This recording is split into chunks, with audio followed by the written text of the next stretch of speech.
సనాతన వాహిని సంఘం ద్వారా పల్లె పల్లెకి హరినామ సంకీర్తనలో భాగంగా ఈరోజు మన గ్రామంలో హరినామ సంకీర్తన జరుగుతుంది. హరినామ సంకీర్తన వల్ల మనం తెలుసో తెలియక చేసిన పాపాలు గాని తప్పులు గాని అవి క్షమించబడి మనం స్వర్గానికి గాని ముక్తికి గాని పోయే మార్గం ఉంటుంది. అందుకోసం ప్రతి ఒక్కరు కూడా మనం చిన్నప్పటి నుంచి మన పిల్లలకి భగవద్గీత చదవమని చెప్పడం, వారానికి ఒక రోజు అమ్మవారి గుడిలో శుక్రవారం అయినా ఆదివారం అయినా భజన చేసుకోవడం. దేవుడు అంటే దేవుడికి రూపం లేదు, మన ప్రతి ఒక్కరిలో ఉండేది ఆత్మే ఉంటది కాబట్టి ఆత్మకు చావు లేకుండా అంతటా వెలుగు ఉంటది.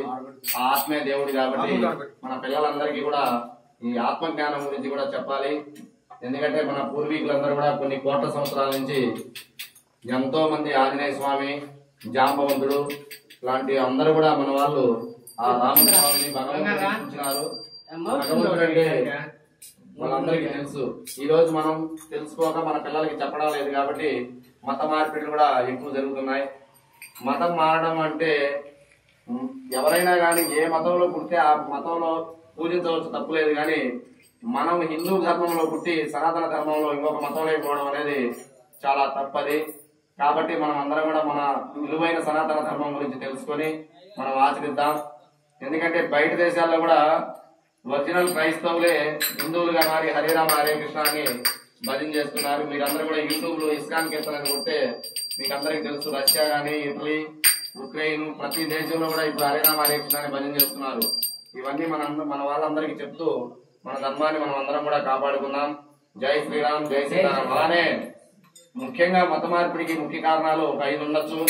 ఒకటి ఆరోగ్యం బాగలేదనో, డబ్బులు లేదనో, ఉద్యోగం లేదనో, ఇల్లు లేదనో, బిడ్డలు కలగలేదనో, ఐశ్వర్యం కలగలేదని ఇలాంటివి ఉంటాయి.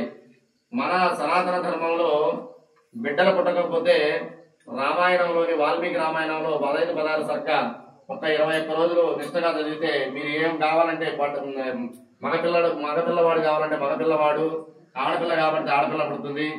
డబ్బులు కావాలంటే శ్రీ సూక్తము, కనకదాస స్తోత్రం చదివితే డబ్బులు కలిసి వస్తాయి.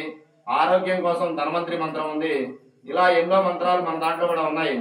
ఆ సూర్య నమస్కారం చేసుకుని సూర్య నమస్కారాలు చేస్తే నడుము నొప్పులు కానించి ప్రతి ఒక్క ఆరోగ్యం బాగుంటుంది. ఇవన్నీ చాలా ఉన్నాయి మన గ్రంథాల్లో. మనం చదవడం లేదు, మనం ఎవరిని కూడా అడగడం లేదు. అందువల్ల ఎవరో చెప్పి అబద్ధాలు చెప్పి మనం మన ధర్మాన్ని, ధర్మం మంది మతం కాదు. మతం అనేది ఏంటంటే మేమే ఉండాలి, మిగతా వాళ్ళు ఎవరు ఉండకూడదు, చంపడం నరకడం చేసేది మతాలు. మంది మతం కాదు. అందరూ కూడా పశుపక్షాదులు, జంతువులు, ప్రకృతి, మనం అందరం కూడా స్వేచ్ఛగా ఉండాలనేదే ధర్మం. కాబట్టి మనం అందరం కూడా మన సనాతన ధర్మాన్ని ఆచరిద్దాం. జై శ్రీరామ్, జై సీతారాం.